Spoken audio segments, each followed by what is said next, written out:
Alright, so welcome back. Today I have just a simple update video. I had something else planned for today, but as I'll talk about in a little bit, it didn't go as I was planning. So I'll just get into this update and start with the first thing. So first I want to talk about something from the holiday model update video that I forgot to show. This is the handheld airbrush. It was just something I had in the garage and forgot it was there. And I didn't know where it was, so I just talked about it. Here's a visual representation of it. I'll set it off to the side for right this second. And the thing I want to talk about is that I used it just on a practice piece of a die-cast car, which I'm not fully done. Here, I'll bring it in closer. You can see I'm not done painting the bottom of the car, or if you look really closely, you can sort of see through the paint there if the light's right. You might be able to, but yeah. I'm using this as just a test. I'm gonna decal it up to a real-life car. And yeah, that's about it on this end. I've just been testing out the airbrush on this before I go at it with any model trains. So now into some of the actual model train related stuff.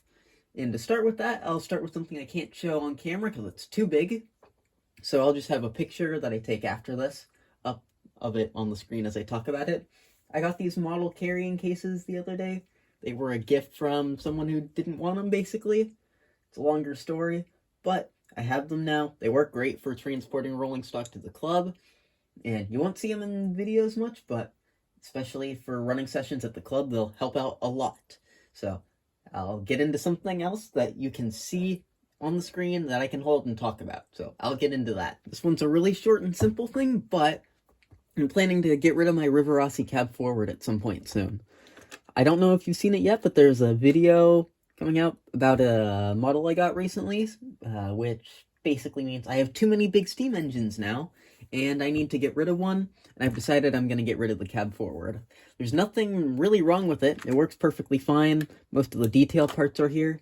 Although it is very rough cosmetically, I just don't really have the need. The only thing broken is it's missing a spring right here.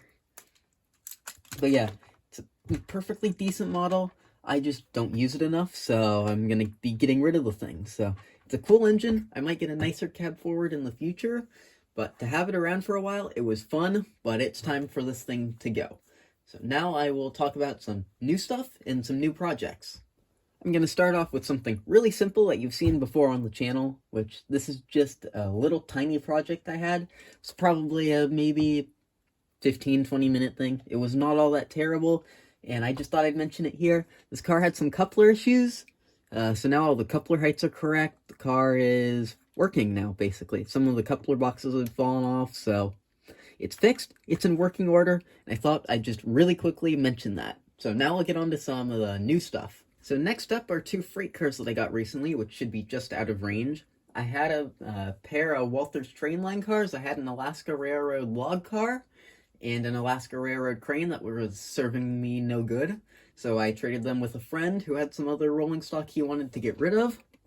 One of them is the C&O ore car. I do quite like ore cars. This is another roundhouse ore car, so I've got two of the things now. It's weathered, and it's actually got a load in it. I have adjusted the couplers, the trucks, just about everything on this car. So it's good to go. I don't actually think I've used the thing yet, but it's a nice car. I'll get good use out of it. And it's good to get rid of the train line stuff that I just don't need anymore. The next up is similar. This is a blue box.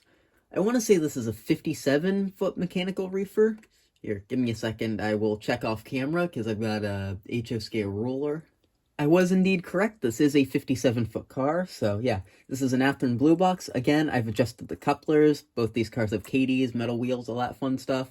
Adjusted the truck height, and it is a car that is good to go. I've been trying to build up a fleet of nicer 70s era rolling stock, and with some other acquisitions, this will be of good use. Although eventually, if I do get another nicer reefer, this one's probably going to be on its way out. A lot of the cars in my fleet are placeholders to eventually get nicer cars, and this is one of them. So it won't stick around for ages, but while I have it, it'll serve its purpose well for me. So that's all the rolling stock out of the way. Now I just have two engines to talk about. This is the first engine to talk about, which I'm going to take out of the box here. This is a Tyco Rock Island Shark Nose. Move the box out of the way. This is an engine that I traded for some hoppers that I just didn't use.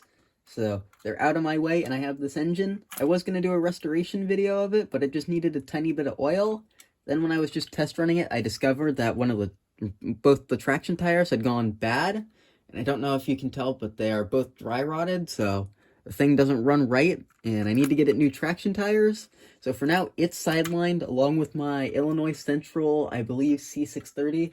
It's been sidelined for ages. I need to get these things new traction tires at some point soon.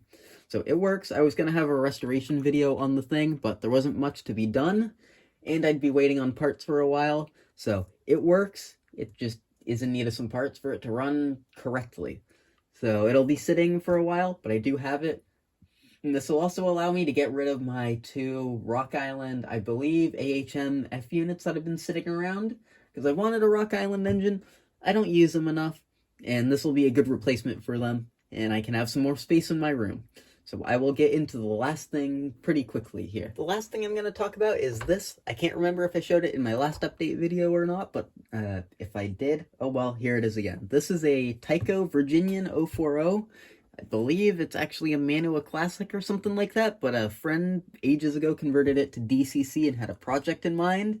He didn't want the thing, so through just a string of events, it ended up with me. I got rid of an SD40, traded it away. It was an older Athearn ready to roll that I just never used. This does indeed have DCC. It's got lit front light, and this reverse light here actually works. There's nothing really special about it. It looks decent. It's got a box. Both couplers are Katie's, and I am able to run it at the club. I don't need to run it all that much, but I do want to just have a fun train, a classic Tyco rolling stock that's nice to run behind it. And eventually I do want to change what this thing looks like and turn it into its own project, but that'll be a ways down the road. So that's all I have to talk about in this update, and for the few of you that watch these, thanks for watching.